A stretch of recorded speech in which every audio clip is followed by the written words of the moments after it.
É com enorme alegria que eu vou mediar essa segunda sessão do evento de hoje. Eu agradeço imensamente a Mônica e ao Pacheco pelo convite para estar aqui esta tarde.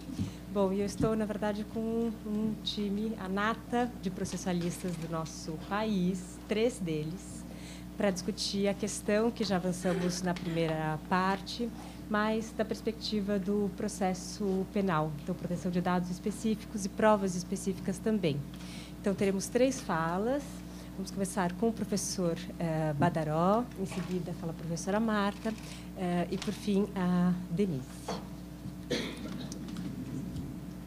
Bem, boa tarde a todos. Eu agradeço o convite. Eu pretendo falar alguns aspectos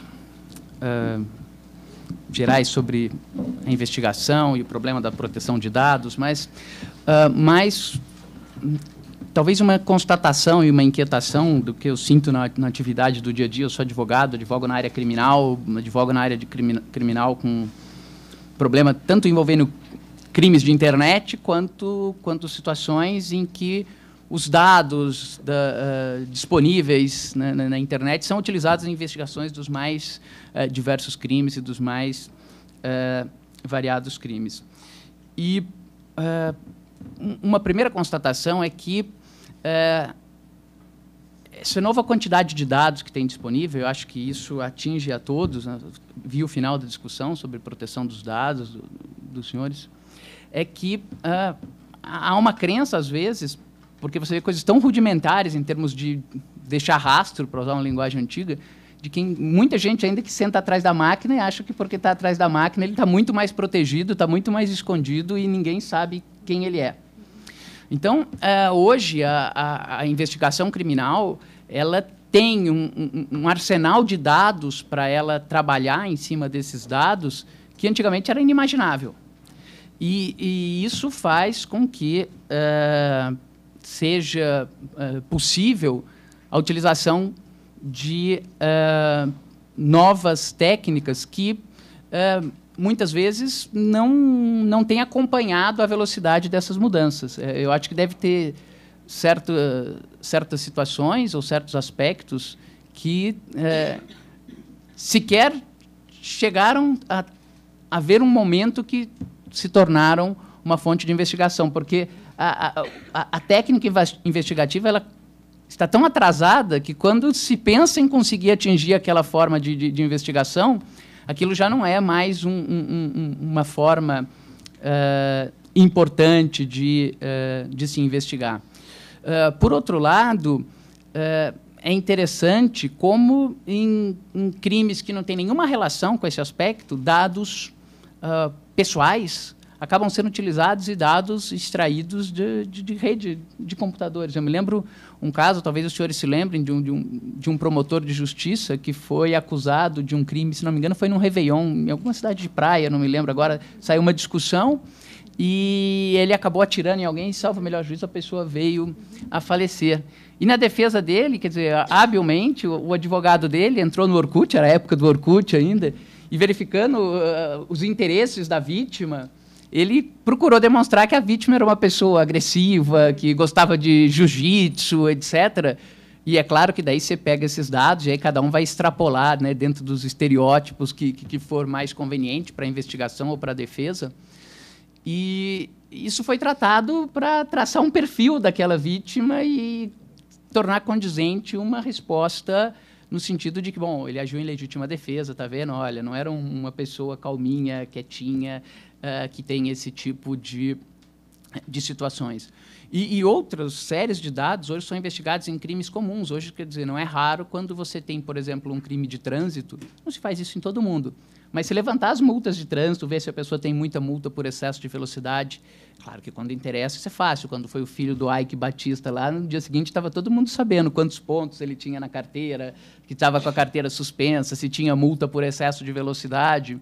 Então, hoje, a investigação ela tem, nesses dados, elementos não só para investigar o crime em si, mas muitos dados para investigar, vamos chamar assim, o perfil do suspeito, o perfil do criminoso e como isso, às vezes, pode levar a um direcionamento equivocado. Por outro lado, nem sempre, aqui, imagino que sejam todos os operadores, estão acostumados a trabalhar com essa quantidade de dados, com esse manancial de dados. E talvez quem tenha algum costume, hoje em dia, tenha uma impossibilidade física se não usar ferramentas adequadas para o tratamento desses dados. Eu trabalho num caso envolvendo um banco e houve uma apreensão informal, né, um espelhamento do conteúdo dos e-mails de todos os diretores do banco que foram trocados num período grande de mais de um ano. E a Polícia Federal falou, está aqui, está disponibilizado para você 8 gigas de informação. Aí o juiz, bonzinho, deu 5 dias para a gente analisar aquilo. Quer dizer, não sei em que mundo ele vive. Então, hoje, quer dizer, hoje você tem já, inclusive, empresas especializadas no mercado de auxílio a litígios, quer dizer, empresas de tratamento de dados, de tecnologia de informação, porque senão você não consegue trabalhar. Você não consegue produzir a prova, a prova de investigação acusatória, ele tem lá, às vezes, 1 ano tocando aquele inquérito, ele tem como tratar com isso. A defesa, você abre 10 dias para a resposta, isso é humanamente impossível. E, às vezes, você vê em 3 dias que você entrega isso para uma empresa especializada, ela te dá nuvem de palavras, quais são as palavras mais faladas, ligação de todas as pessoas, quem ligou com quem. Uma vez, com esse tratamento de dados, se percebeu claramente o foco da polícia que estava numa pessoa errada. Quem a polícia colocava como grande chefe, que era o centro, que todas as ordens partiam dele, que tudo saía dele, que ele era o centro das atenções, quando se começou a fazer um tratamento, não era nem qualitativo, porque não envolvia o conteúdo da mensagem. Quando se fez um tratamento quantitativo, se estabeleceu quem falava com quem, qual a intensidade da pessoa, se viu que, em intensidade de comunicação, aquele era a 3ª ou 4ª pessoa em relação a quem se chamava. E o curioso é, às vezes, como esse aspecto até visual de como você trata os dados, principalmente, acho que para o juiz, para um leigo, aquilo pesa muito. Às vezes, você poderia gastar 10 páginas tentando explicar por que ele não era o líder da organização, aí você coloca numa página o esquema gráfico lá mostrando as comunicações entre as pessoas, e aqueles dados são trabalhados de maneira eficiente. Esses dados, aí não falo só de dados pessoais, mas a utilização dos dados, enfim, a investigação a partir de e-mails é uma análise de dados pessoais, ela direciona a atividade da polícia no próprio sentido de identificar quem é o suspeito principal. É um caso que está em investigação, aí, o caso é público, então não dá para falar o nome, embora talvez seja mais ou menos fácil de se imaginar, em que havia um investigado principal, então você tem a curva de dados com que a polícia está trabalhando daquele investigado, e a curva dele era ascendente. Aí, em um certo momento da investigação, aparece uma certa senhora que era muito ligada a um certo ex-político importante. E aí você vê, a partir do momento que a mídia noticia o envolvimento daquela pessoa, a curva de dados de investigação da polícia se invertendo completamente. Quer dizer, como você não tem tempo humanamente para tratar todos aqueles dados, só isso muda o enfoque. O volume hoje que nós trabalhamos com dados de interceptação telefônica, de conteúdo de interceptação telefônica, de conteúdo de interceptação telemática e de e-mails, é tão grande que não dá tempo para você analisar tudo. Então, você usa essas amostragens. E, às vezes, esses dados são extremamente eficientes para mostrar certas situações. Né? Estou falando aqui como defensor, então, talvez o uso do cachimbo faz a boca torta. Mas eu já trabalhei em casos em que, por exemplo, uma pessoa ficou 2 meses com e-mail interceptado. E teve um período de 10 dias em que não constava nenhum e-mail. Quer dizer, isso eu acho que é absolutamente impossível no dia de hoje acontecer. Qualquer pessoa que exerça qualquer cargo administrativo em qualquer empresa, é impossível que ela passe 10 dias sem receber ou sem enviar um e-mail. Quer dizer, bom, mesmo que ela esteja no leito de morte lá e não mande e-mail para ninguém, ela vai estar recebendo e-mail. Então, você chega a uma conclusão. Foi manipulado aquilo. Você pode até não saber quem manipulou, como manipulou. Acho muito difícil você fazer uma manipulação para inserção de dados. Mas fazer uma manipulação para deletar dados que não são convenientes, que apareçam na investigação, isso é perfeitamente possível. Então, nós estamos entrando definitivamente com esse aspecto dos dados numa outra era de investigação, e isso coincide com outro aspecto, porque esses dados, aparentemente, eles dão uma segurança inicial, né, por ser algo aparentemente objetivo, que uma investigação tradicional não tinha. Você começava uma investigação, ouvia uma testemunha, ouviu outra, eu acho que ela está mentindo, eu acho que aquela está falando a verdade, então ficava, eu acho que ele é culpado, eu acho que ele é inocente. Hoje, essa hiperaceleração da sociedade, ela chega à demanda da resposta também pela investigação. E cada vez nós queremos investigações mais rápidas, que deem resultado mais cedo. E, para isso, esse tipo de informação do trabalho desses dados é perfeito. Os senhores vejam como a mídia se delicia quando ela pega alguns desses dados no curso de uma investigação. Isso gera um pré-julgamento de uma forma antecipada, muito intensa, né? Se consegue, através de medidas cautelares, obtenção desses dados de trocas de e-mails, quando não se tem conteúdo de telefone ainda, mas você tem o que a gente chama de bilhetagem, que é quem ligou para quem, que hora, qual o tempo de informação. Você tem, no caso de telefone celular, dados das herbes que foram conectadas, então você descobre onde a pessoa está.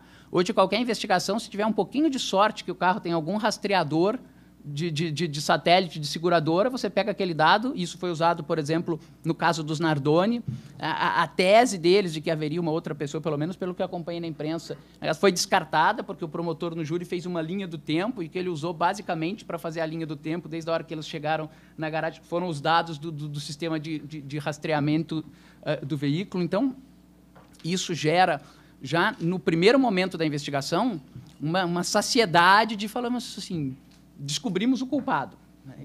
Quando você está numa fase investigativa. E depois o processo vira uma mera homologação daquilo. É muito difícil. É muito difícil você tentar reverter uma situação dessa pelo potencial que esses dados têm. E nós ainda temos uma crença numa objetividade científica e que esses dados escapam daqueles receios que nós temos de um aspecto psicológico. A testemunha mentiu, ela não está falando a verdade porque ela ajuda ou porque não ajuda. Você pega um dado desse e fala, não, olha, escuta aqui. Está aqui, o seu carro foi ligado nessa hora, o seu carro foi desligado nessa hora, você disse que não estava lá, mas olha aqui, você ligou o seu celular conectou nessa herb. Então, se você conectou nessa herb aqui, é porque você não estava no lugar que você estava falando. E a hora que eu construo isso com essa primeira análise de dados, e que tem desvios, tecnicamente, às vezes você consegue explicar alguma situação, você cria uma verdade feita nessa investigação, a partir da utilização desses dados, que depois você praticamente não consegue derrubar. Tenho duas preocupações, dois aspectos que eu quero falar. Acho que isso é muito sensível, isso vem sendo percebido, e há cada vez uma necessidade de que esses dados sejam obtidos de forma mais rápida. Foi muito interessante o debate anterior, a parte que eu assisti, sobre a questão dos simples dados pessoais, né? Os senhores expuseram aqui quanta coisa e a quantidade de tipo de informações que se obtém sobre cada pessoa a partir dos simples dados pessoais. E veja, senhores, recentemente a lei de lavagem de dinheiro foi alterada e foi introduzida uma possibilidade de obtenção desses dados sem ordem judicial.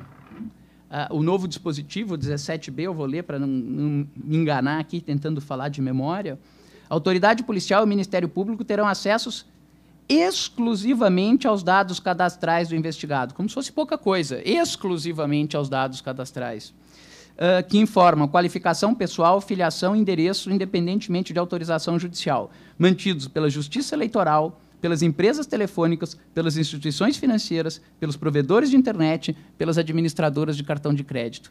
Quer dizer, dados cadastrais, e que muitas vezes o que esses dados transmitem são conteúdos muito importantes. Quer dizer, imagino que esses órgãos agora vão ter uma necessidade muito grande de fazer uma filtragem do que é cadastral e provavelmente você vai começar a ter um monte de demanda, a autoridade policial e o Ministério Público falando, não, isso aqui você não está me dando, mas não preciso de ordem judicial. E esses órgãos falam, não, você está ultrapassando o que é conteúdo cadastral. Quer dizer, por exemplo, eu queria saber qual a senha de acesso é um dado cadastral. Eu queria saber qual o IP que a pessoa estava utilizando quando ela mandou uma determinada mensagem. Isso é um dado cadastral?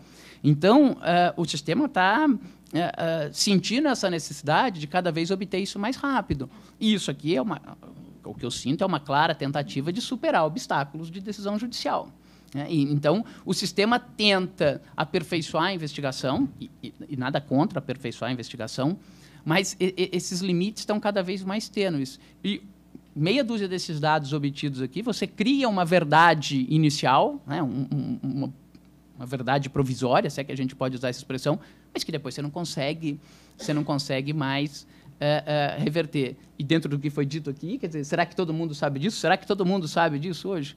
Será que hoje todo mundo sabe que qualquer agente policial pode obter todos esses dados cadastrais até hoje, até pouco tempo atrás, e quando não é crime de lavagem de dinheiro, na própria ordem judicial eles pedem, né? Quer dizer, pedem que autorize a ter acesso ao banco de dados da operadora de telefonia, que autorize... Havia um certo controle de ordens judiciais. E o volume que isso é trabalhado é um volume tão grande que, às vezes, você vê situações de linhas telefônicas que ficaram interceptadas, e aí sim, aí é possível. 2 meses que não estava mais sendo utilizado, porque, claro, o criminoso que está usando a linha telefônica, ele fica trocando toda hora, ele não vai ficar muito tempo com o mesmo número, e ninguém nem percebeu que aquela linha está utilizada, que não estava sendo utilizada e continua pedindo a prorrogação. O que eu tô querendo dizer é, acho que hoje o volume de informação é muito grande, as informações estão disponíveis muito facilmente, muito facilmente. Essas informações permitem uma série de inferências ou uma série de construções. Com meia dúzia dessas de informações, o fulano está lá na capa da Veja como criminoso e, se ele conseguir uma defesa extremamente efetiva, 6 anos depois ele é absolvido, aí sai lá no Datas, lá, aquela notinha assim, no dia tanto do tanto, fulano foi absolvido da acusação e o estrago está feito. E o estrago está feito porque depois aquela foto dele na capa, sempre quando falarem dele, vai sair aquela foto na capa da pessoa lá, como criminoso, como não sei o quê. Então, isso é terrível. Hoje, eu tenho clientes em situações, por exemplo, de habeas corpus, em que, muitas vezes, dependendo do tipo de situação, principalmente quando a acusação é grave, o cliente reluta em entrar com habeas corpus porque ele sabe que aquilo vai ficar na internet. Eu tive um cliente que eram 2 operadores de mercado, e um nascido em Israel e outro nascido na Bulgária. Eu falo isso porque eles tinham nomes e sobrenomes, obviamente, bastante peculiares. Se eu ainda conjugar o nome dos 2, e um dia eles me procuraram aterrorizados porque eles falaram, a gente começou a perceber que os nossos negócios estavam emperrando. Eu falei, como se a gente ia fazer uma reunião, era boa, a gente ia no banco, e na hora que estava tudo certo, o negócio emperrava. Aí eles falaram, mas e daí? Eles falaram, a gente pegou o nosso nome, os 2 juntos, deu um Google no nosso nome, e o que aparecia lá, segunda coisa, uma página do acórdão do Tribunal Regional Federal. Um acórdão, inclusive, que lá no final tinha sido concedida a ordem para trancação penal, mas começava, fulano e Beltrano são acusados de pertencer a uma organização criminosa para sonegação de imposto de renda, lavagem de dinheiro, utilização de empresas fantasmas. E foi um problema. No final das contas, o que eles queriam, acho que mais do que ser absolvidos, era tirar aquilo da internet, que ninguém tivesse acesso àquele tipo de informação. Então, hoje, até a estratégia defensiva, às vezes, é pior. Eu já tive casos, falo mais 2 minutos, encerrando, de crimes contra a honra, que a pessoa tem mais medo da divulgação que a internet pode dar à afirmação desonrosa em si, que ficou lá restrito a um certo âmbito, às vezes até o âmbito profissional dele, alguma coisa. E aí, quando você coloca aquilo nos tribunais, qualquer pessoa que procure na internet, que coloca aquele assunto, vai achar, do que não. Então, hoje, eu acho que é preciso primeiro, que os órgãos de investigação saibam trabalhar esses dados.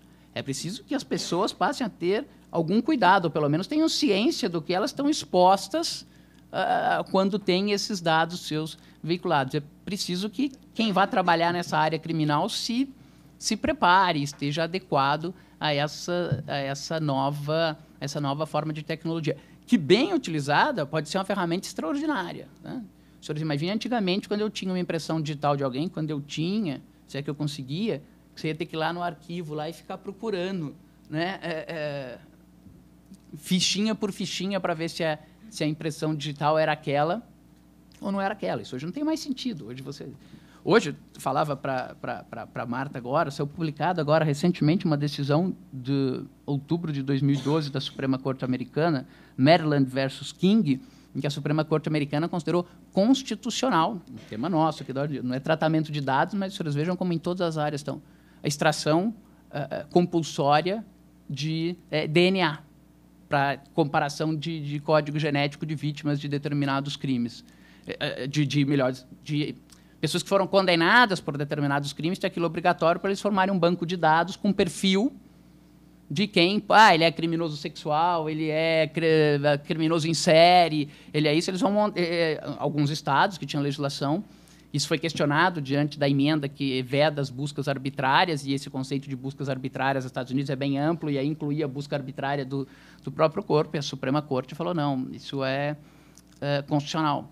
O Tribunal Europeu de Direitos Humanos vem entendendo, em relação à legislação de alguns países, que também prevê extração compulsória de DNA, que isso é compatível com a garantia da intimidade.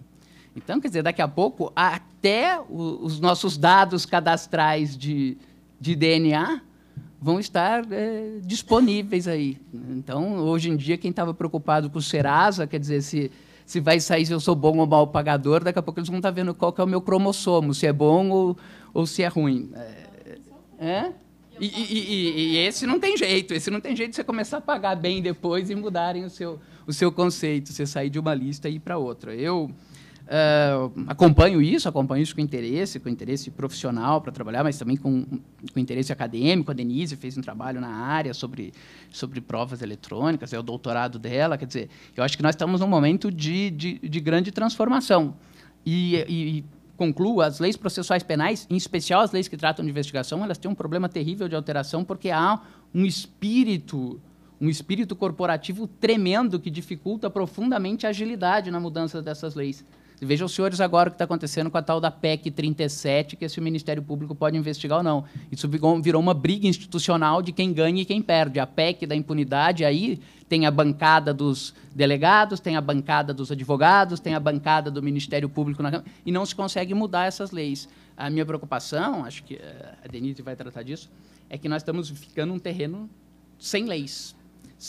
E aí, esse vazio, ele vai permitir que cada um faça o que acha o que é melhor. E aí, quem nos protege da bondade dos bons, né? Eles acham que aquilo é o bom. A mim, quando eu tenho a lei, eu sei que a lei me protege. Quando você não tem a lei, você fica num campo extremamente inseguro. Eu acho que debates desse tipo são importantes para se extrair alguma conclusão e se pensar na necessidade. Não estou falando de controlar, de fazer censura, não é isso.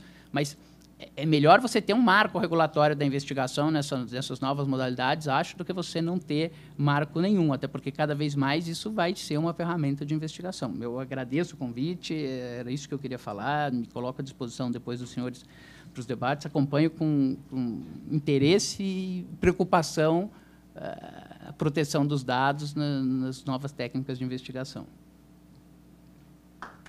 Obrigado. Professora Marta Saad.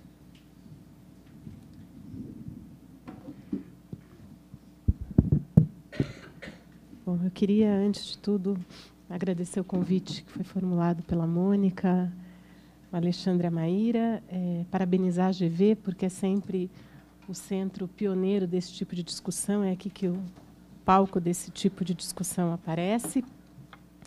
E eu fiquei com a ingrata tarefa de falar entre o Badaró, que é professor livre-docente de processo penal da USP, e a Denise, que é a especialista em processo penal sobre livre-docência, sobre prova digital. Então, eu vou fazer meramente uma ponte naquilo que que são preocupações que eu também compartilho a respeito da necessidade de regulamentação a respeito desses assuntos, porque isso é um terreno que a casuística, a meu ver, resolve mal.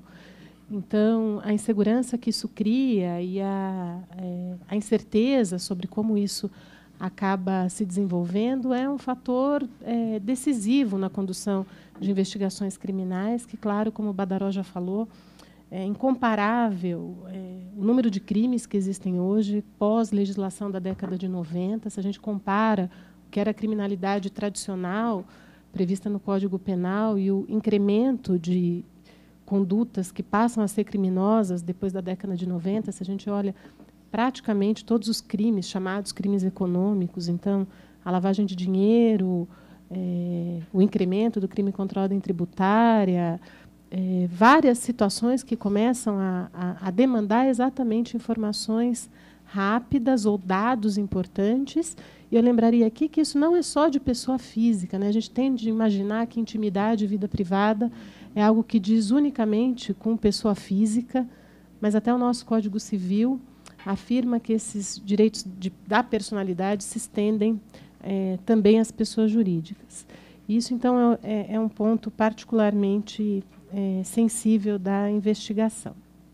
Acho que a grande pergunta que se põe nesse assunto é dentro de que limites ou quais são os vetores que devem nortear esse binômio direito de investigação, direito à investigação e intimidade e vida privada, ou seja, dentro de que limites ou de que situações uma autoridade pode, licitamente, é o que se espera, restringir essas garantias previstas na Constituição, que, aliás, é bem expressa a respeito disso.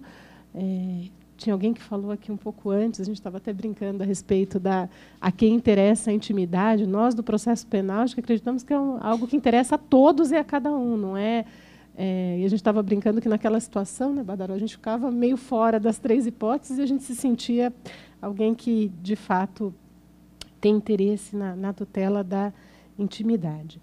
E a Constituição, então, tem 2 incisos que dizem, no artigo 5º, bem de perto com a questão, aliás, textualmente, sobre a intimidade. O artigo 5º, inciso 10, fala da inviolabilidade da intimidade, vida privada, honra, imagem, assegurado o direito à indenização pelo dano material ou moral decorrente da violação. Isso é importantíssimo no processo penal, a questão até do direito à imagem.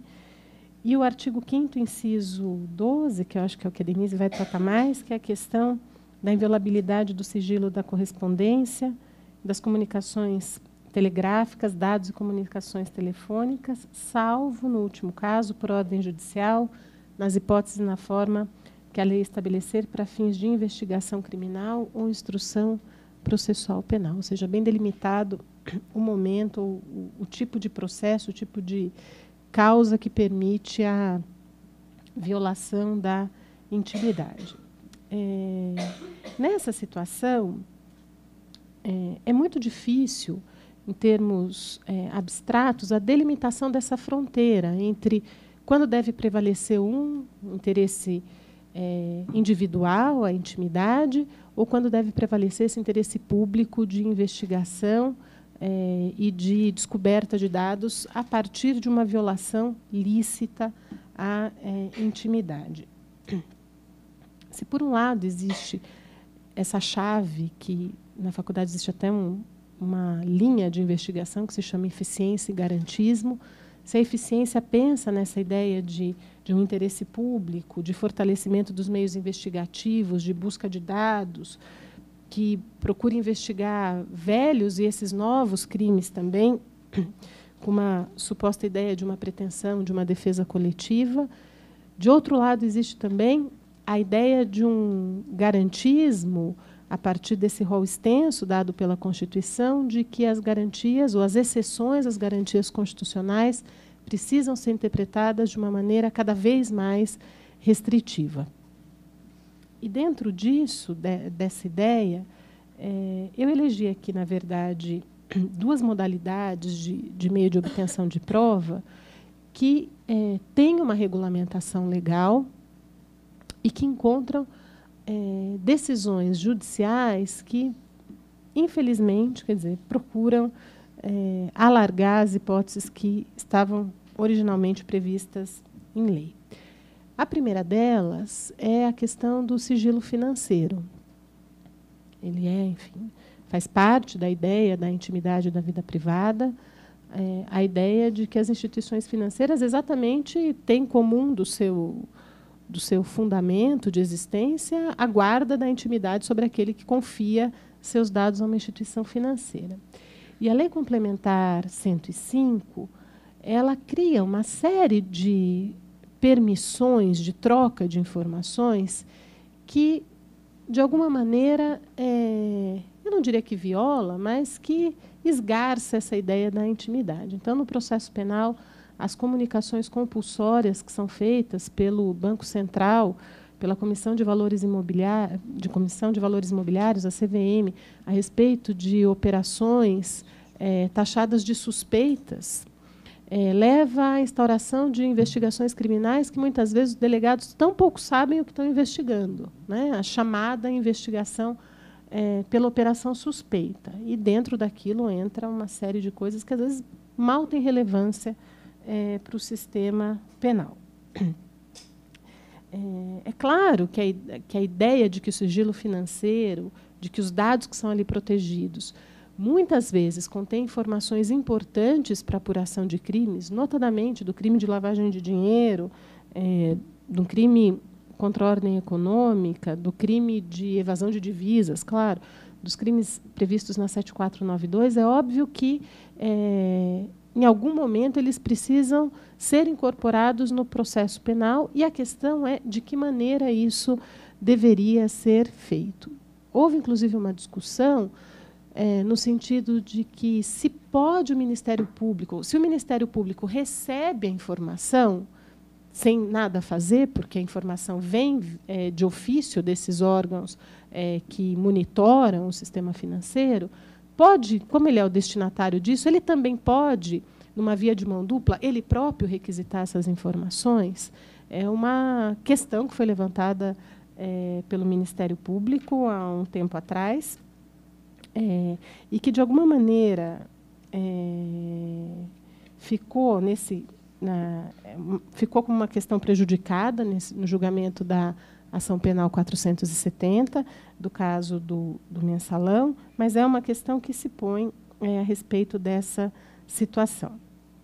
E, quando se determina, então, a quebra do sigilo financeiro, se afasta, primeiro, o sigilo e a autoridade que conduz o caso, com autorização judicial, se apossa de dados que eram até então sigilosos, né? Uma outra dúvida que surgiu a respeito disso, isso já superado pela jurisprudência, é se poderia a comissão parlamentar de inquérito, hoje já mais em desuso, mas se a gente olhar para 5, 6 anos atrás, as comissões eram bastante ativas, as comissões parlamentares de inquérito também se arvoravam o direito de ter essa mesma prerrogativa judicial de requerer ou de requisitar provas de instituições financeiras, dados de instituições financeiras. E daí também, em relação a isso, é curioso verificar que a lei ela trata, de alguma maneira, dessas duas chaves que eu falei, da eficiência, da necessidade da investigação, da agilidade da investigação, mas com respeito à ideia da intimidade. Então, como que ela faz isso? Quando ela vai falar da necessidade, ela vai se reportar algumas expressões, como, por exemplo, que haja fortes e veementes indícios da existência do crime e da autoria, de que haja fundadas razões, de que haja causa provável, elementos mínimos, indícios de que o fato seja delituoso. Mas, ao mesmo tempo, isso só pode acontecer se houver um esgotamento dos meios ordinários para a obtenção daquela prova, ou seja, ela passa a ser uma prova subsidiária, uma prova que não pode ser a primeira a ser tomada no curso daquele processo. Essa é a ideia da lei. e também alguma ideia de proporcionalidade, ou seja, se determinado lapso de tempo está sendo investigado, você não pode fazer uma devassa sobre os dados bancários daquela pessoa, sobre um período que não estaria sob investigação de atos supostamente ilícitos. A lei traz isso, quer dizer, traz a ideia de reserva de jurisdição, que me parece bastante importante, me preocupam a inovação da lei de lavagem de dinheiro, que trata os dados como meros dados, né, essa ideia do meramente, do simplesmente, como algo pequeno. Então, me parece importante nessas situações a reserva de jurisdição, ou seja, que isso passe por um controle judicial. É sempre com alegria que a gente vê decisões que indeferem esse tipo de prova, né? Que essa decisão seja motivada, ou seja, que esses requisitos estabelecidos pela lei sejam apontados pelo juiz concretamente, que ele mostre a necessidade, a existência material do fato, os indícios de autoria, e que haja uma proporcionalidade, ou seja, que ele não invoque critérios genéricos ou indiscriminados para a determinação desse tipo de prova. Isso é importante em relação ao sigilo, mas é curioso como, talvez até pela maior incidência da questão de outra prova que eu gostaria de falar agora, que é a interceptação telefônica, como isso acabou sendo construído e, de alguma maneira, relativizado pela jurisprudência. Também, em relação à interceptação telefônica, é óbvio que essa é uma prova, um meio de prova que escancara a intimidade, a vida privada da pessoa submetida à interceptação. E também, em relação a isso, a lei que cuida da interceptação procura também criar critérios para que esse tipo de prova, que, de novo, é restritivo de uma garantia declarada na Constituição, para que ela seja também usada de uma maneira mais criteriosa. E daí, de igual maneira, a lei fala sobre indícios razoáveis como um critério, sobre a necessidade de que o fato seja atípico, de que o fato seja criminoso, que a interceptação seja imprescindível para a obtenção daquela prova, e fixa um prazo de 15 dias, prorrogáveis por mais 15, que, por construção jurisprudencial, vem sendo prorrogado quase que indefinidamente, por meio da inclusão de novas linhas.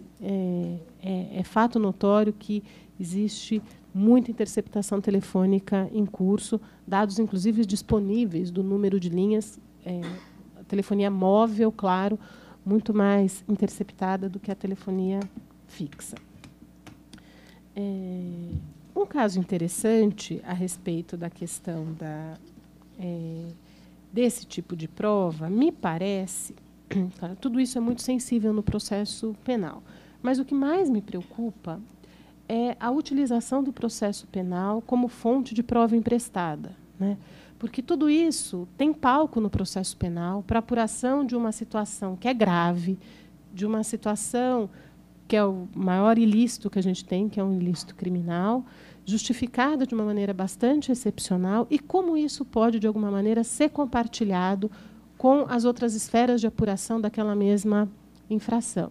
Então, pode acontecer de um crime, de uma situação de apuração, por exemplo, de um crime de corrupção, ao mesmo tempo o sujeito tem um processo administrativo que visa a exoneração. Compartilhamento de provas me parece bastante perigoso. Da mesma maneira, a questão dos crimes contra a ordem econômica, a apuração de uma formação de cartel, e não é raro que isso aconteça, ou seja, se usa um mecanismo do processo penal que permite, por exemplo, uma busca e apreensão rápida e tudo mais. Isso é feito e depois é compartilhado com os órgãos de administração. Então, eu vejo com preocupação, primeiro, a questão de se excluir a reserva de jurisdição nesses casos que digam com a intimidade e vida privada. Depois, que os próprios juízes que tutelam isso tendam a ceder a essa ideia de que essa é uma prova banal, ou seja, de que ela pode ser decretada de uma maneira desmensurada. E depois, então, minha última esperança recai sobre quem detém esse sigilo e que eles possam fazer uso, então, dos meios de impugnação, notadamente do mandado de segurança, assegurando que eles tenham um direito líquido e certo à tutela da intimidade daquele que coloca seus dados em depósito ou em confiança a essas instituições. Então, eu acho que isso passa por uma questão, primeiro, do legislativo, da fixação de critérios restritivos para o uso dessas informações, depois, para que o judiciário permaneça como quem tutela isso, ou seja, quem pode avaliar se esses critérios estão ou não presentes, e que também o próprio judiciário assegure que aqueles que tutelam ou que são guardiões desses direitos possam se voltar contra a decretação de medidas que, a seu sentir, violam a intimidade e vida privada do particular que confiou esses dados a essa instituição. Acho que isso ainda é bastante incipiente em termos jurisprudenciais, mas me parece que é talvez uma alternativa, sob pena de produção de inúmeras provas ilícitas no processo penal. Acho que era isso, rapidamente.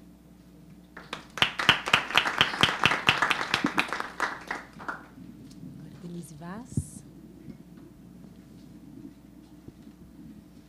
Boa tarde a todos. Queria agradecer muito o convite. É realmente uma satisfação estar nessa mesa aqui hoje, na GB, que tem tantos projetos inovadores e uma preocupação constante com a pesquisa acadêmica, com a discussão de novos temas, com a inovação. Então, realmente, fico muito feliz de estar aqui hoje. E muito feliz de estar dividindo a mesa com pessoas as quais eu tanto admiro. E não sou a especialista, como foi dito, e isso só dificulta ainda mais a minha tarefa de falar que, ao final, depois de todos esses debates tão profícuos que eu vi até agora. Na realidade, eu fiz um trabalho de doutorado a respeito de provas digitais, procurando entender um pouco melhor do que se trata essa fonte de prova. Cheguei à conclusão que seria uma fonte de prova. E no processo penal, qual é o papel dessa fonte de prova e como ela pode ser produzida, como ela pode ser obtida. Então, na verdade, eu estudei um pouquinho a respeito disso, mas não me considero uma especialista e muito menos em temas mais aprofundados sobre questões técnicas, informáticas, etc. Eu gosto de já fazer essa ressalva para evitar perguntas mais específicas que eu não possa responder. Mas, de qualquer maneira, na linha do que já vinha sendo discutido, é muito importante a discussão sobre esse assunto, na medida em que a quantidade de dados, as informações, as situações que surgem agora são realmente muito maiores e relativamente diferentes do que nós vivíamos até então.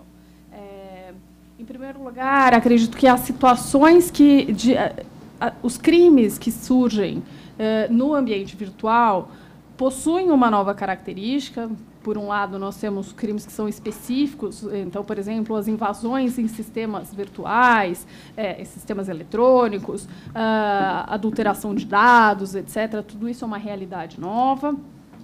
Nós temos, por outro lado, crimes que já aconteciam anteriormente no ambiente tradicional, mas que ganham novas características, como, por exemplo, os velhos crimes contra a honra, como uma injúria, difamação, que ganham contornos como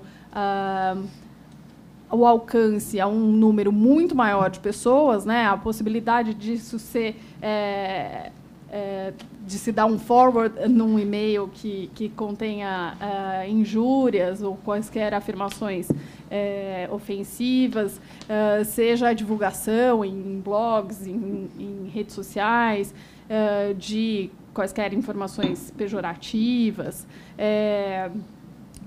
tudo isso, então, ganha uma dimensão muito maior. E, da mesma maneira, como já comentou o Badaró, nós temos uma produção de informações, de documentos, deixando um rastro mesmo do que nós fazemos, do que nós somos, de onde nós estivemos, do que nós pensamos, muito maior do que era no passado. Então, nós acabamos registrando, documentando muito mais tudo o que acontece na nossa vida. Bom, isso tem diversas repercussões. Então, por um lado, a gente tem novos crimes a serem investigados, crimes que sejam especificamente delitos informáticos puros, que a gente pode dizer. Nós temos também novas formas de cometimento dos delitos tradicionais, que a gente pode falar como sendo os delitos impuros. E nós temos também provas que se formam no ambiente virtual que interessam aos crimes que são cometidos da maneira tradicional no ambiente físico normal. Nesse sentido, posso, por exemplo, na linha também do que ele já estava dizendo a respeito do homicídio, né? No caso dos Nardoni. O crime aconteceu num apartamento. A princípio, não temos nada de virtual, nada de eletrônico. Mas as provas produzidas nos meios tecnológicos podem auxiliar nessa investigação. Então, a gente tem várias situações aqui em que nós encontramos o interesse pelo que as novas tecnologias podem nos propiciar. Por isso, diante de todas essas informações e desse panorama que nós temos de provas possíveis, é que eu procurei distinguir o que seria, então, a prova digital. Tudo isso é prova digital, qualquer coisa que eu tenha que venha de um computador ou de um dispositivo eletrônico é uma prova digital. E, por isso, eu fiz uma separação entre o que é uma prova. Então, por exemplo, um e-mail que existe ali num determinado servidor. Aquilo é uma prova digital, porque é uma informação contida num sistema binário. Por outro lado, eu tenho informações que aquilo efetivamente constitui uma prova do que eu estou pretendendo investigar. Então, por exemplo, um e-mail que trate sobre a combinação de como praticar o crime ou como distribuir os proveitos do crime, etc. De outro lado, eu tenho informações que são produzidas por terceiros, por exemplo, os prestadores de serviço em geral, e que são armazenadas sob a forma binária, mas elas em si, essa informação poderia estar em papel. Então, tanto faz ela ser uma informação digital ou não. Mas, de qualquer maneira, pelo mundo em que nós vivemos, essa informação vai estar no ambiente virtual. Então, eu tenho dados de provedores de e-mails, dados de operadores de telefonia, de todos os serviços que nós utilizamos hoje em dia que vão estar registrados ali. E dados bancários, em grande medida. Todas as operações que são feitas, as movimentações financeiras, tudo isso vai estar nesse ambiente. Muito bem, a partir daí, então, eu tenho informações que estão armazenadas em prestadores de serviço em geral, que vão ser de interesse da investigação criminal. De que maneira isso é regulado? De maneira geral, isso não é regulado. É um caos. Né? E esse é o grande problema que nós enfrentamos hoje em dia. E, principalmente, sobre dois aspectos. A prova criminal depende, em grande medida, da normatização, da regulamentação, seja para que eu saiba concretamente de que maneira aquilo vai se realizar, que eu estou escolhendo uma maneira que é eficaz para o resultado que está sendo buscado, que ela vai ser produzida em contraditório, com a possibilidade de participação de todos os interessados, atendendo o devido processo legal. Então, a previsão de um procedimento é necessário sob esse ponto de vista, e sob o ponto de vista de se limitar tanto a forma de produção, mas se limitar essa prova. Qual vai ser a prova admitida? Quais são os limites do que eu posso buscar? E, nesse momento, eu acho que é importante essa discussão justamente sobre esses limites. Na medida em que eu não tenho, atualmente, qualquer critério para obtenção, seja do cadastro, seja dos dados básicos, que é nome, CPF, filiação, endereço, tudo isso. Em nenhum lugar está descrito exatamente quais são os dados cadastrais e quais deles podem ser obtidos livremente, ou quais deles precisam de autorização judicial, ou etc., a não ser essa disposição específica da lei de lavagem, que é muito restrita ainda, me parece, sejam os acessos que a pessoa faz a um serviço de e-mail, a um serviço, os downloads que sejam feitos em um site, um blog, os acessos em redes sociais, as conexões de serviços telefônicos, das operadoras de telefonia. Então, são muitos dados para serem acessados. Além disso, tem todos os dados que são armazenados pelas próprias pessoas, nos seus computadores pessoais, nos dispositivos eletrônicos, todos que elas portam hoje em dia. Então, na linha do que vinha sendo discutido no painel anterior, nós temos aí uma quantidade imensa de informações que dizem respeito a todos os âmbitos, seja o profissional, o pessoal, as crenças religiosas, as participações políticas, tudo isso vai estar englobado ali nesses dados que a pessoa vai manter, seja com ela mesma, né, num dispositivo eletrônico, seja em algum prestador de serviço, e esses dados todos conjugados vão levar à formação de opiniões a respeito dessa pessoa, vão revelar dados que são da sua intimidade, da sua privacidade. E tanto é que, hoje em dia, se discute, na Europa se desenvolve a ideia de domicílio virtual, porque nós temos a previsão na Constituição da inviolabilidade do domicílio, a não ser em caso de flagrante ou mediante ordem judicial, de dia, etc. Mas, em relação ao domicílio virtual, onde pode ser que eu tenha muito mais informações, que talvez me afete muito mais, nós não temos nenhuma regulamentação específica. E que isso acaba começando a surgir como um direito aí a ser contemplado. Nós temos também todas as situações de sigilos profissionais, de sigilos, seja o sigilo médico, seja o sigilo do advogado, e aí o sigilo financeiro entra também nessa questão, que vão ser outros limites que vão se impor na obtenção dessas informações. Então, o que eu dizia era, nós temos uma quantidade imensa de dados dos mais diferentes possíveis, que tem relevância tanto para quem os possui quanto para terceiros, seja para investigação criminal, seja para particulares, e que eu não tenho uma regulamentação sobre quais são os dados que podem ser obtidos, quais são os limites, quais são os dados que não podem ser obtidos, de que forma eles podem ser obtidos, e a questão das autoridades públicas. Então, nós estamos discutindo aí a questão da possibilidade do Ministério Público e da Polícia obterem dados cadastrais relacionados a crimes da lei de lavagem, diretamente.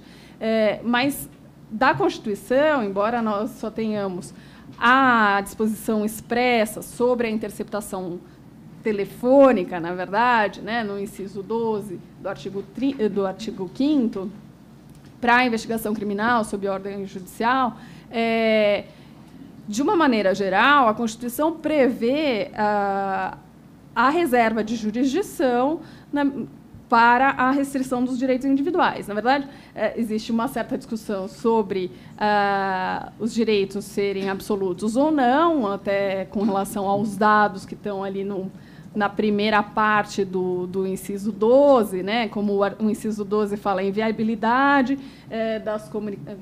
Alguém tem o artigo aí certinho?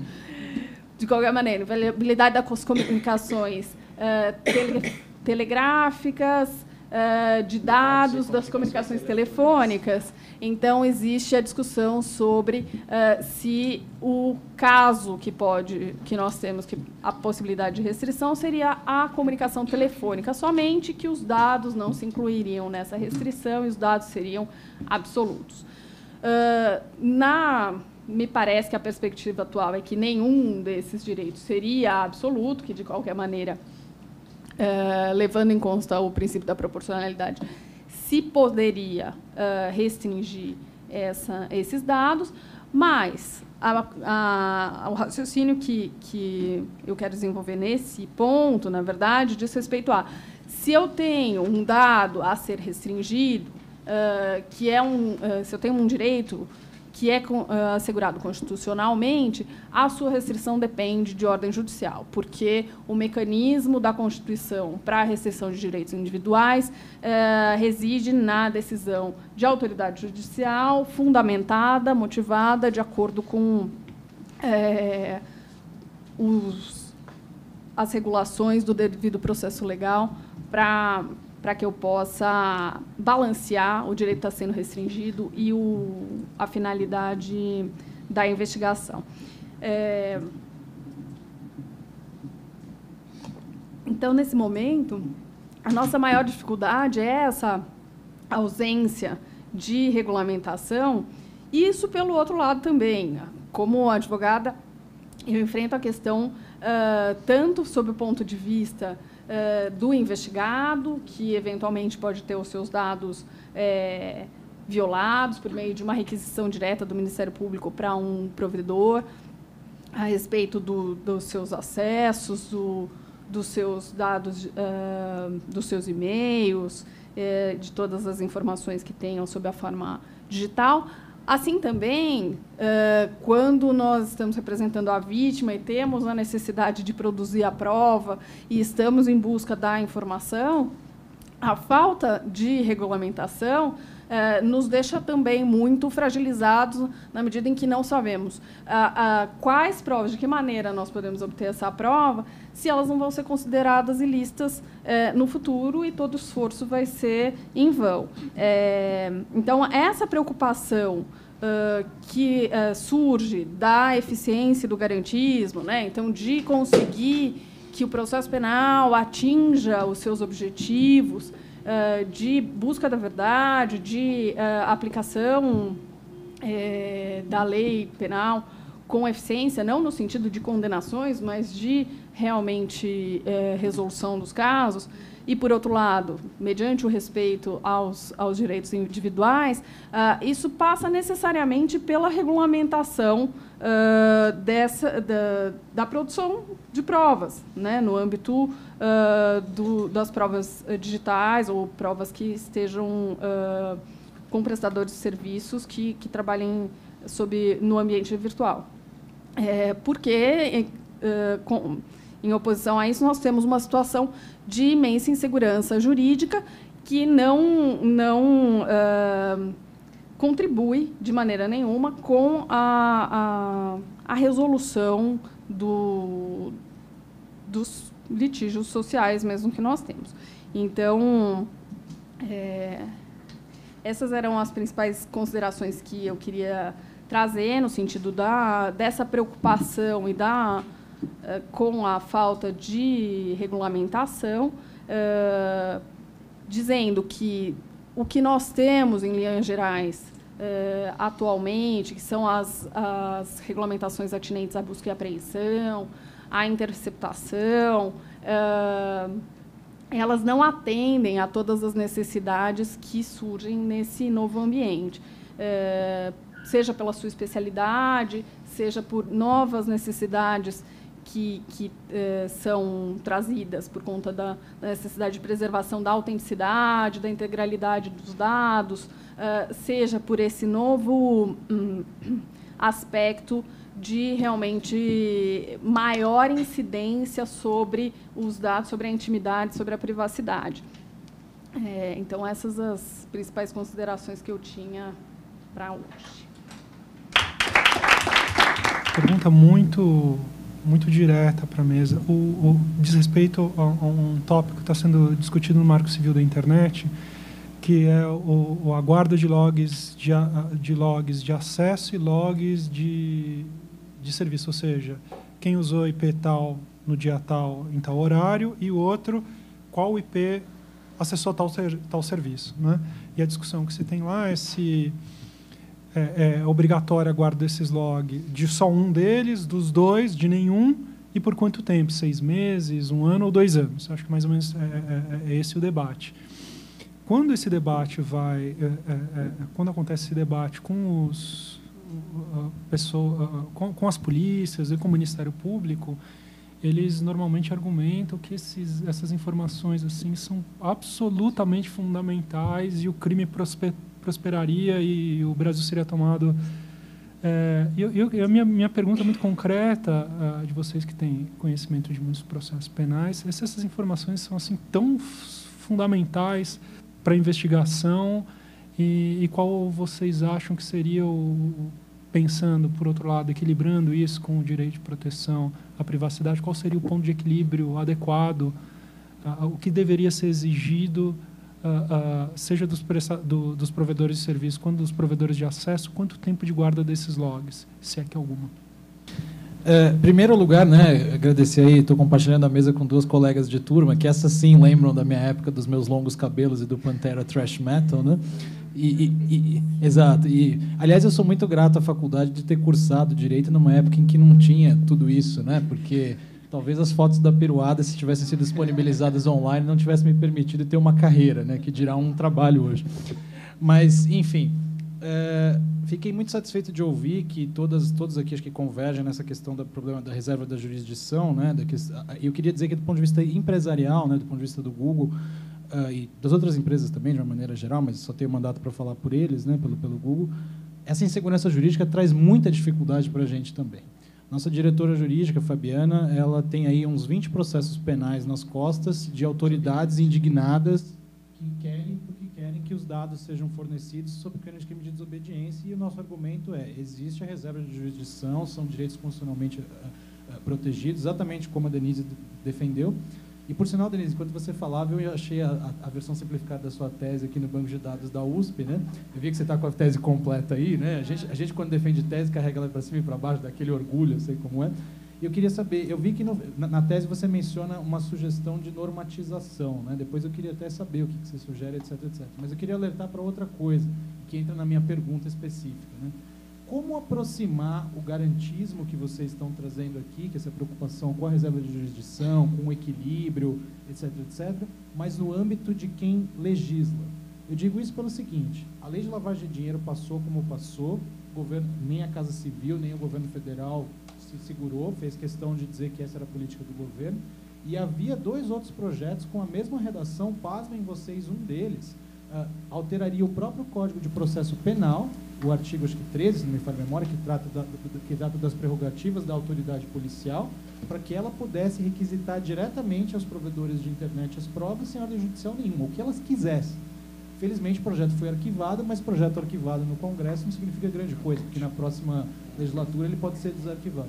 Então, me parece que tem uma distância grande entre o que o Congresso tem feito, que é o meu dia a dia, o que eu acompanho hoje em dia, e o que a doutrina recomenda, a própria jurisprudência tem recomendado. Então, minha provocação e pergunta é essa: como vocês veem possível aproximar aquilo que parece haver um consenso do que o Congresso faz, né? Enfim, aqui no debate, vocês falaram bastante que existe um vácuo, uma falta de regulamentação. Então, as minhas 2 perguntas, na verdade, é uma só. Na verdade, a tecnologia ela caminha de uma maneira mais dinâmica do que essa implementação de regulamentação ou legislação. E aí, eu queria saber o quanto vocês acham que a lei deve sempre correr atrás da tecnologia ou procurar regulamentar tudo que a tecnologia desenvolve.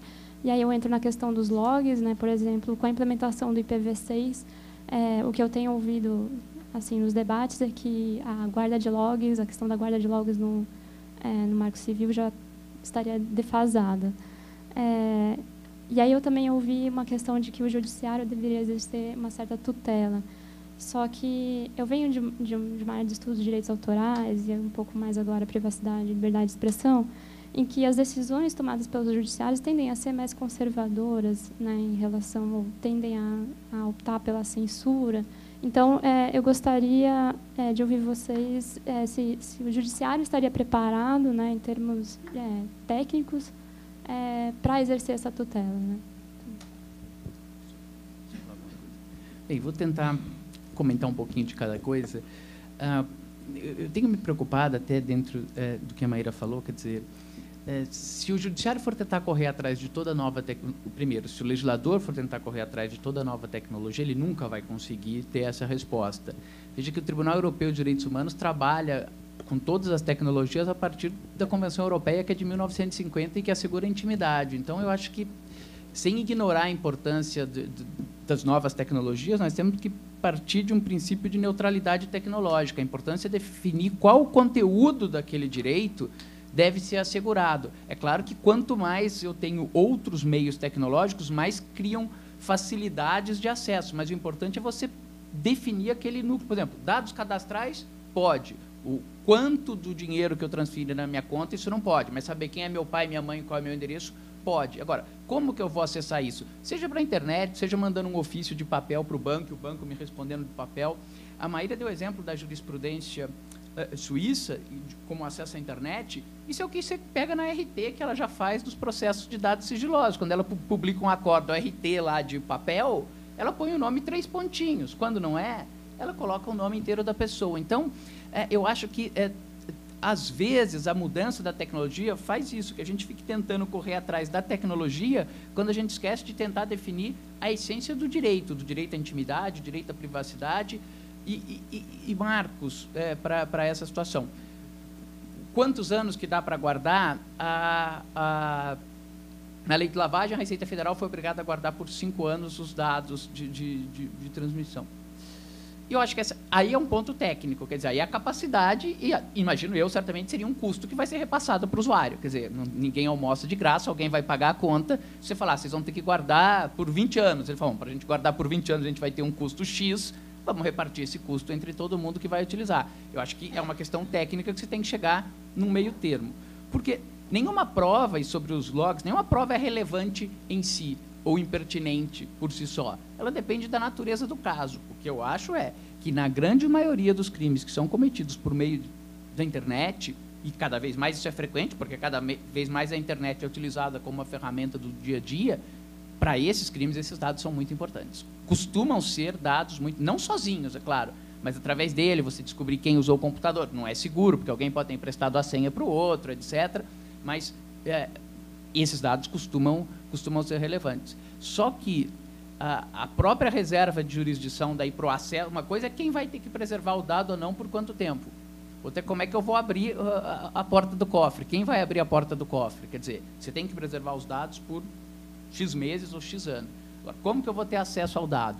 A grande virtude da reserva de jurisdição é que quem vai decidir está protegido por independência, tem imparcialidade, tem uma série de garantias. E a gente vê quando essa decisão está fora desse contexto, quer dizer, se é utilizado para fins políticos, para as mais variadas razões, quer dizer, a Receita tem o dado dela lá, mas um dia que eu quero saber quanto que o caseiro Francenildo recebeu ou não recebeu o dinheiro de ninguém, vai lá por quê? Porque é o chefe que está mandando, vai lá, pega o dado e me dá o dado aqui dele que eu quero ter esse dado. Quando você passa numa situação de reserva de jurisdição, você tem um filtro.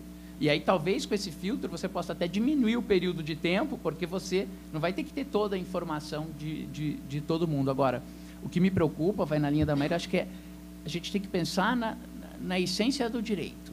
Porque a privacidade é discutida como direito há muito tempo, a intimidade, a honra é discutida como direito há muito tempo.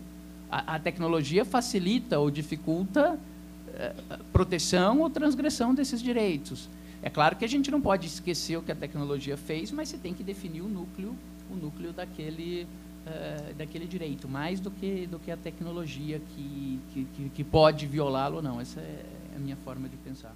Eu concordo com o Gustavo nos pontos que ele falou, também da minha experiência. E é curioso, porque eu acho que eu tenho mais experiência nessas situações de de importância de log e tudo mais quando a gente advoga para a vítima, né? E isso acaba sendo normalmente uma prova bastante importante mesmo. E eu lembrei de outro ponto que eu tenho enfrentado também, que é uma questão daí de defesa, que é o seguinte: vocês sabem que não pode haver investigação criminal a partir de informação anônima, né, por conta da vedação do anonimato da Constituição. Mas óbvio que a jurisprudência encontrou uma brecha para isso, quer dizer, pode haver uma pré-investigação, que na Polícia Federal se chama registro especial. Nesse registro especial, a polícia pode coletar certos dados que corroborem aquela informação que tenha chegado via notícia anônima, e a partir disso, então, ele instaura um inquérito policial, mas daí abandona a ideia de notícia anônima. O inquérito passa a ser instaurado a partir das investigações que foram ali produzidas, como se fosse uma fonte autônoma. Nesses casos, são muito comuns e-mails que dão a notícia de crime anônimo. E as empresas que sofrem isso têm sempre a ideia de que foi um ex-funcionário, alguém preterido, alguém deixado de lado, ou alguma pessoa que diz: eu participei muito de perto desse esquema, eu sei como isso funcionava, está aqui o endereço de fulano, e direciona a investigação coberto supostamente pelo anonimato. Então, a identificação do IP, de onde partiu aquilo, tudo mais, às vezes é importante até para mostrar a parcialidade daquele que deu a notícia e tudo mais. Então, em termos de defesa também, não só quando a gente está do lado da vítima, que isso é importante para saber quem é o autor, mas também do lado de quem está sendo investigado, saber quais são os motivos, ou quem é aquela pessoa e tudo mais. Eu já tive mais de um caso assim na Polícia Federal em que isso ficou bastante dificultado. Em relação a essa informação, também não conhecia, Maíra, sobre a ideia de se deixar só as iniciais, mas isso é particularmente importante pelo seguinte: quando a gente cria uma cultura no Brasil do processo sigiloso e não compartilha, na verdade, a ideia do precedente. Então, a gente nunca sabe o que aconteceu com outra pessoa que passou pela mesma situação. Por quê? Porque o processo dela, onde houve quebra de qualquer coisa, do sigilo telefônico, do sigilo bancário, de uma busca e apreensão, aquele processo passa a ser sigiloso. E quando ele é sigiloso, você não compartilha com os demais interessados a ideia do precedente, ou seja, como o juiz de primeiro grau decidiu aquele caso, quais foram os critérios determinantes, como ele analisou os requisitos previstos em lei, permitindo a quebra do sigilo. E às vezes acontecem coisas tão bizarras, por exemplo, o Departamento de Inquéritos Policiais, aqui às vezes você requer instauração de inquérito, você abre mão do seu sigilo, aí mais para frente você quer cópia do inquérito, o juiz não deixa você tirar cópia da prova que você juntou. Não, isso aqui está coberto pelo sigilo. Não, mas eu abri mão do sigilo quando eu juntei essa prova. O judiciário lida muito mal com isso. Você fala que na sua experiência de extrapenal, eu vou chamar assim, os juízes tendem a ser mais conservadores. Curiosamente, na área penal, eles tendem a ser mais abertos no sentido de quebrar mais facilmente. Eu tenho essa impressão, né? É raro quando você encontra até com uma certa... Eles costumam referendar, assim, né? Nos termos do parecer do Ministério Público, defiro por todos os motivos que ele elencou a quebra. Então, é mais difícil. O juiz penal tende a ser mais violador, eu diria assim, na produção desse tipo de prova. Não lembro o que mais.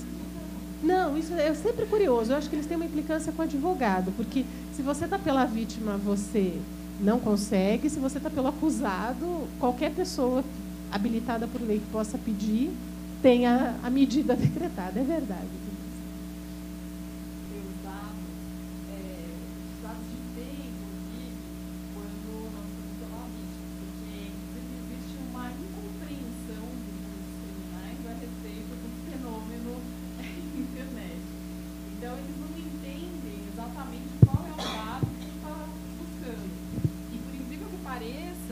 É muito mais simples obter, por meio de uma medida civil, esse mesmo dado para depois subsidiar a investigação criminal. Então, é curioso. Para conceder uma interceptação telefônica contra o nosso cliente, para conceder a quebra de sigilo bancário, fiscal contra o nosso cliente, é muito fácil, mas quando a gente precisa de um dado de IP, por exemplo, é muito difícil.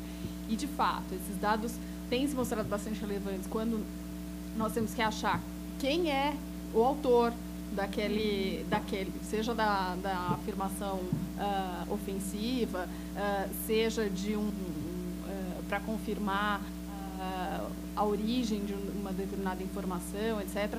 Essas informações têm se mostrado muito relevantes, sim. E pela própria morosidade da investigação criminal, ou muitas vezes para se descobrir a situação e começar uma investigação, mesmo esse prazo de 2 anos é pequeno, né? Porque nós vemos investigações aí que duram 5 anos, 10 anos, que seja. Mas uma ideia de prazo mínimo fosse a ideia do mínimo de prescrição, né? Que é o mínimo hoje em dia são 3 anos, quer dizer, minimamente de 3 anos. Né? Tem uma observação sobre isso. Eu acho que nesse ponto, acho que o Marco Civil adotou uma solução inteligente, porque apesar de ele ter esse nome Marco Civil, provavelmente está fora do radar dos penalistas, né? Ele traz essas disposições específicas sobre prova, né? E lá eles adotaram a seguinte inteligência: os dados cadastrais ou os dados de conexão, os dados em geral, né, que as empresas podem guardar, que são úteis para a investigação, podem ser guardados por um determinado prazo ou por prazo, vamos dizer assim, prorrogável, mediante requisição de autoridade. Mas, como o Gustavo mencionou, eles só são revelados mediante ordem judicial. Aí você encontra um equilíbrio que seria basicamente dizer o seguinte: olha, a prova pode ser útil no futuro, mas nesse caso específico. Então, para esse caso, o juiz ou a autoridade requisita que eles fiquem sendo guardados, mas a revelação deles vai depender da ordem judicial. Porque aí você evita, porque existe essa dicotomia interessante, né? O direito americano, por exemplo, adotou o modelo que eles chamam de preservação de dados, não retenção. O que é preservação de dados? É a mesma lógica do Marco Civil, que fala o seguinte: dado um suspeito, passemos a preservar esses dados daqui para frente. Retenção de dados na Europa é o contrário. Dado um serviço, guardemos os dados de todos os usuários desse serviço na hipótese futura de que alguns usuários tenham que ser investigados. E cada modelo tem suas vantagens e desvantagens. Não dá para você dizer que um é necessariamente melhor do que o outro. Na preservação de dados, por exemplo, como você não tem a base de dados completa, se você quer investigar para trás, qual que é o resultado prático? Às vezes você vai se deparar com um cenário em que os dados não foram guardados e não tem mais o que fazer e acabou.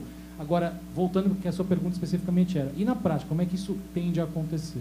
O que a gente tem visto lá no Google é que muitas vezes os dados que são solicitados não são úteis mais para localizar o sujeito, porque o que acontece? Pede-se ali aquelas informações de o IP do sujeito quando ele criou aquela conta no YouTube para subir aquele vídeo. Só que o cara foi inteligente e criou a conta do YouTube dele, sei lá eu, numa lan house e deu um documento falso. Aí você rastreia tudo isso e você não chega no cara quem é. O que é útil? Saber se aquele cara voltou a utilizar aquele serviço do Google, por exemplo, o YouTube, nos últimos 30 dias. Porque aí você consegue rastrear nos últimos 30 dias quais conexões ele utilizou. E aí você talvez consiga mapear e encontrar isso. Então, só quis fazer esse alerta porque, apesar do Marco Civil ter esse nome, ele traz esses dispositivos de preservação de prova. E, no meu modo de pensar, acho que ele foi inteligente de dizer, olha, a prova pode ir sendo guardada, mas mediante requisição específica de autoridade. Agora, a revelação depende de ordem judicial. Acho que, assim, minha opinião, claro que posso estar completamente equivocado aqui. Em muitos cenários, acho que é um equilíbrio inteligente. Mas se você for pensar nesse prazo, as informações bancárias são guardadas por um período maior do que esse, né? Vários outros. Mas veja, você tem todo mundo para ser banco, né? O banco tem ali um mínimo aporte de capital, ele tem um tamanho específico, né? A internet ela é assim, tem os Googles da vida e tem N novas empresas, N novos serviços, N novos sites. Se você imagina um dever de retenção de dados perpétuo para qualquer tipo de serviço online, os 2 moleques na garagem que acabaram de criar o futuro novo Facebook, o futuro novo Google, esses caras já têm um dever de compliance de ter o log registrado por, sei lá, X anos, com proteção criptografada, custo de sei lá quantos $1000, etc, etc. Então, não estou dizendo que é uma escolha errada, mas ela vai trazer certos ônus que podem trazer uma implicação para a inovação. Sim, mas no sentido de que é uma questão muito mais de custo. Sim. Do que a gente não está tratando da questão dos dados, da privacidade, etc. Para as empresas em si já estabelecidas, não faz diferença a essa altura. Porque pega uma empresa como o Google, que é baseada em dados e que melhora a experiência do usuário baseada em dados. Quando você clica num terceiro link ou no quarto link de uma pesquisa, em vez do primeiro, você está dando um sinal para a pesquisa de que para você aquele link é mais importante. Se uma base enorme de usuários, toda vez que faz uma determinada pesquisa, clica no quarto link e não no primeiro, o que os usuários estão dizendo para o Google? Que o quarto link é muito mais importante do que os outros. Qual que é o resultado prático? Uma hora essa ordem se altera. Agora, mais uma vez, os dois garotos lá, não necessariamente sejam garotos, né, mas enfim, os dois novos caras que vão lá criar um novo serviço, se eles tiverem essa obrigação já pré-imposta, aí a gente vai querer ver se faz sentido ou não. E aí que entra o problema da limitação da internet do ponto de vista legislativo. Vamos imaginar que o Brasil passasse uma lei ideal que falasse, não, tem mesmo que guardar dados, tem que fazer tudo isso, etc, etc. Qual vai ser o resultado prático? O cara empreende fora. Aí ele não está sujeito a essas regras. Então, não é simples, não é nem um pouco simples.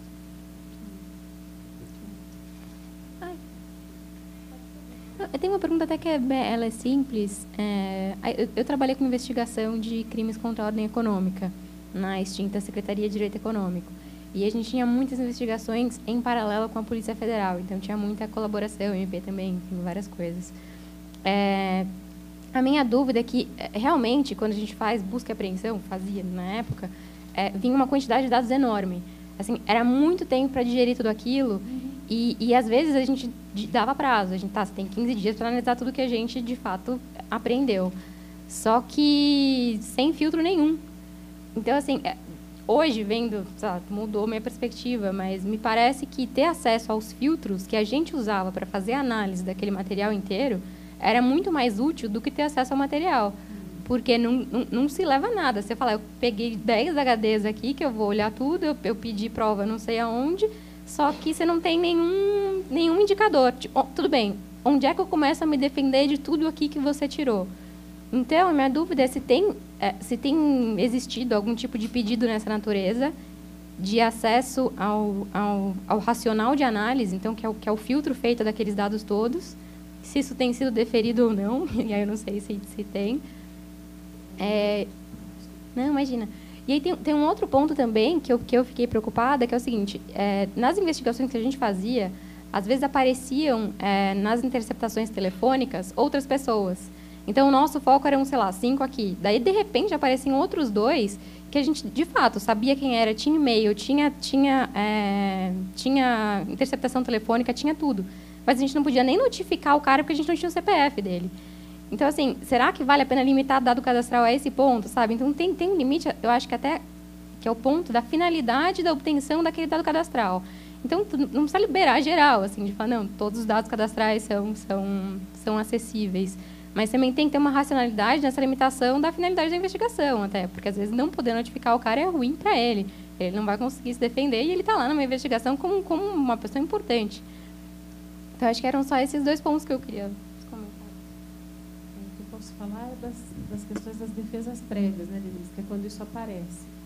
Hoje em dia, depois de uma reforma que o processo sofreu em 2008, quando é oferecida uma denúncia, a parte tem 10 dias, o acusado tem 10 dias para apresentar uma defesa. E é praticamente inexequível fazer isso com o volume utilizado de prova que é produzida a partir de uma busca e apreensão ou de uma interceptação telefônica de anos. Eu não conheço pedidos para ver os filtros, eu não sei da experiência da Denise. Aliás, eu acho que os advogados nem sabem que existem esses filtros. O que a defesa faz é pedir uma prorrogação do prazo, nem sempre com muito sucesso, né? Porque às vezes precisa até de um software específico para conseguir ler aquela documentação. São pastas e e-mail, então pastas e pastas e pastas.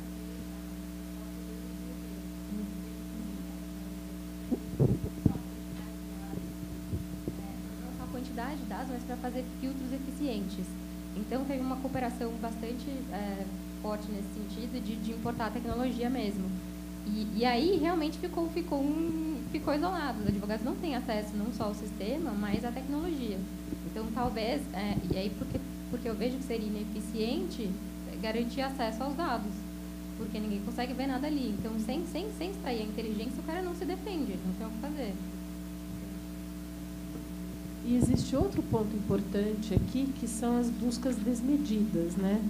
De mandados genéricos que permitem a busca de tudo, tudo. Então, vai desde do caderninho da pessoa que tem os contatos, assim, do dia a dia da empresa e tudo mais, que ficam absolutamente inviáveis, né? Por conta dessa situação. Tinha outra coisa que eu não me lembro que você tinha perguntado disso. Do cadastro, esse é outro ponto, né? Isso no processo penal se chama encontro fortuito. Você está ouvindo uma pessoa, de repente aparece notícia de outra coisa. Em processo penal isso é um pouco delicado, porque assim a autorização é para ouvir fulano a respeito de tal coisa. Então, não, mas e se de repente o que você... do mesmo crime. Do mesmo crime. Bom, daí tudo bem. Mas é que às vezes a pessoa acaba descobrindo outras coisas.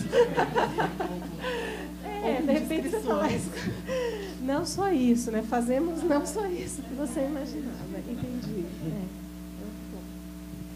Que é o outro ponto também que mereceria, até pelo volume de dados que hoje em dia se trabalha, numa apreensão de um servidor, né? E que quando se aplicam esses filtros também, você acaba por encontrar outros dados, ou senão alguém tem uma ideia brilhante, mas será que esse cara faz mais isso? E resolve botar no filtro outra coisa que não tinha nada a ver com o que originalmente era. O que aí a gente vai discutir aí. Isso aí eu posso ou não posso?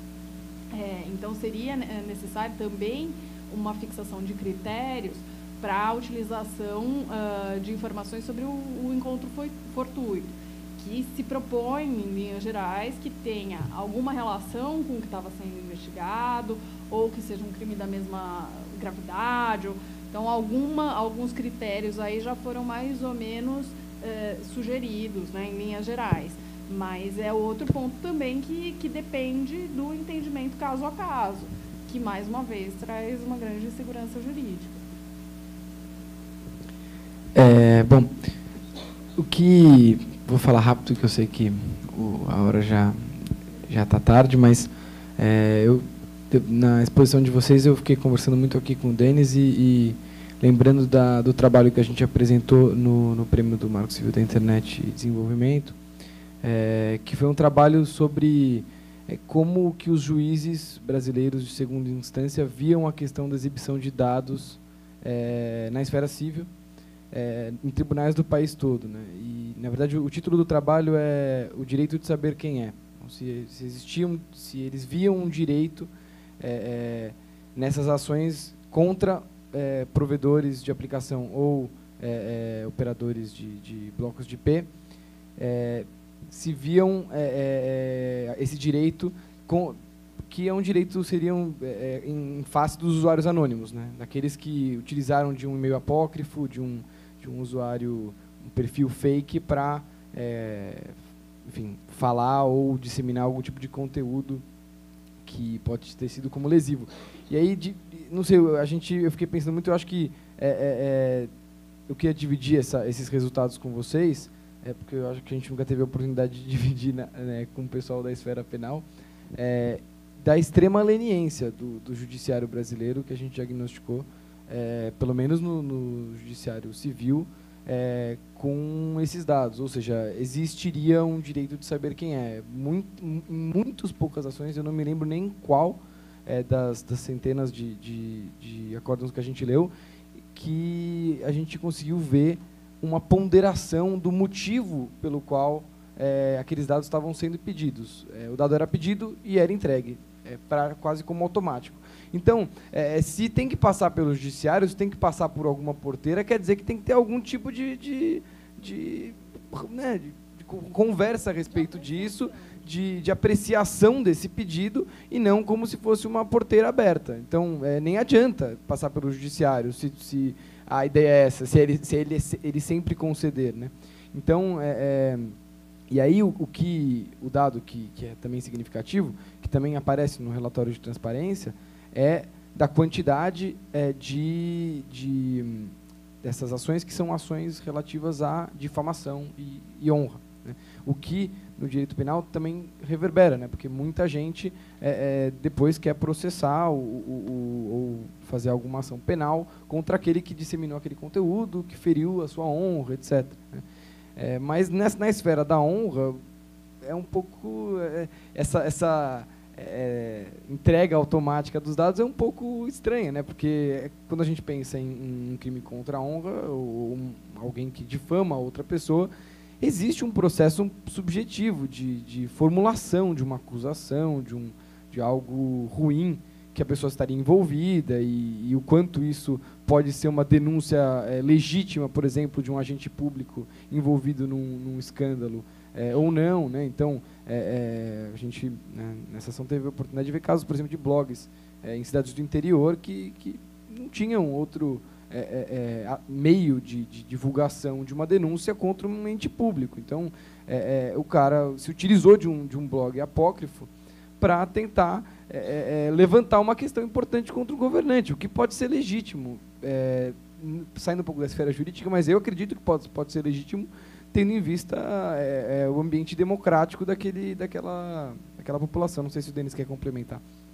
Não, só uma coisa interessante é que quando a gente começou a fazer a análise empírica, a gente acho que não esperava que fosse encontrar tantas decisões favoráveis. Então, o título do trabalho veio depois, na verdade, depois da análise dos dados, que a gente falou, nossa, então realmente a gente está quase identificando aqui um direito mesmo de saber quem é a outra pessoa, independentemente do conteúdo ou de uma análise um pouco mais detida do pedido que ela tenha feito.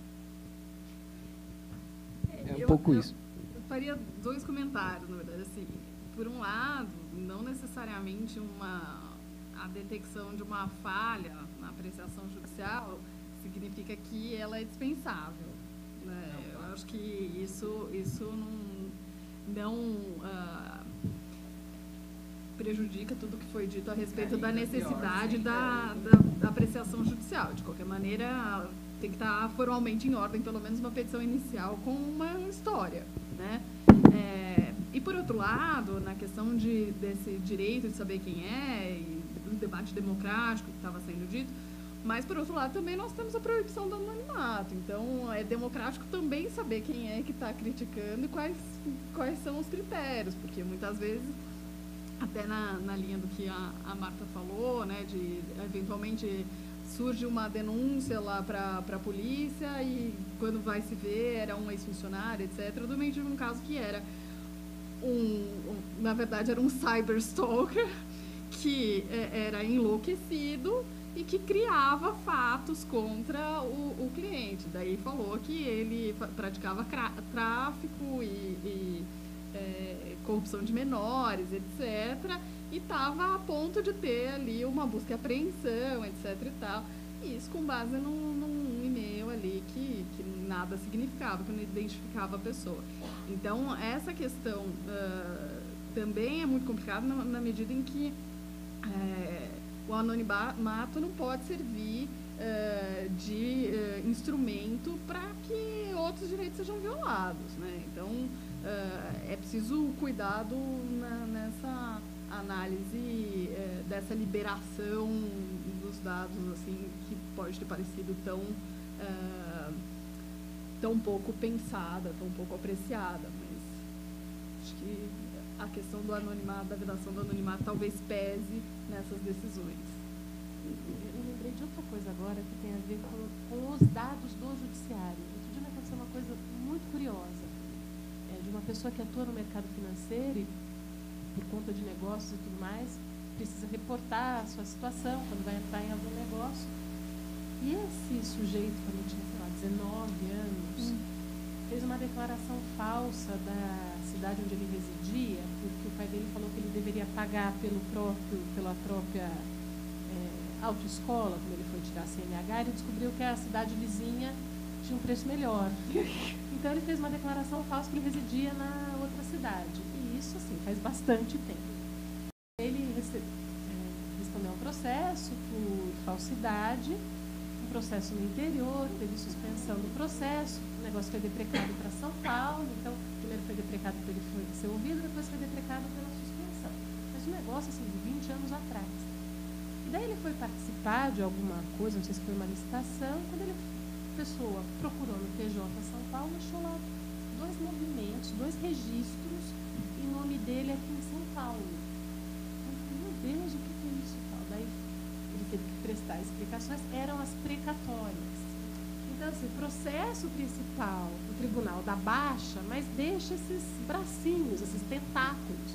Então, um negócio que era de um passado, que já estaria coberto por tudo, né? Porque passou para a reabilitação, ele cumpriu tudo, não aparece mais nem no IRGD, que tem esses registros, mas apareciam as precatórias, e ele teve... Quer dizer, o próprio tribunal lida mal com os próprios dados ou com aquilo que disponibiliza, né? É interessante isso. E os extremos, né? Que tem uma quebra de sigilo, o processo como um todo se torna sigiloso, o que me parece que no processo civil não seja. Não sei se eu estou falando alguma bobagem, mas do tempo de estagiário eu acho que era autuado em separado o que era sigiloso. Não posso afirmar com certeza. Mas o processo penal, nós temos encartado ali, tudo se torna sigiloso, não dá para saber nem se o processo está em cartório ou não, que é um absurdo completo. E, por outro lado, às vezes até em processo sigiloso eles jogam na internet a decisão, né? Tem essas divulgações. Não tem. Queria só agradecer mais uma vez e fazer um agradecimento especial à Maíra, que topou fazer o evento em parceria conosco e, enfim, nos indicou as meninas, o Badarosca. A grande dificuldade de trabalhar com temas de propriedade intelectual como geral, e principalmente a internet, é a dificuldade que eu encontro, pelo menos, de transitar por áreas que não são as minhas. Então, ter colegas dentro da instituição e fora, com os quais a gente pode dar as mãos, aos quais a gente pode dar as mãos, é absolutamente importante. Então, eu queria agradecer muito. Obrigada, viu?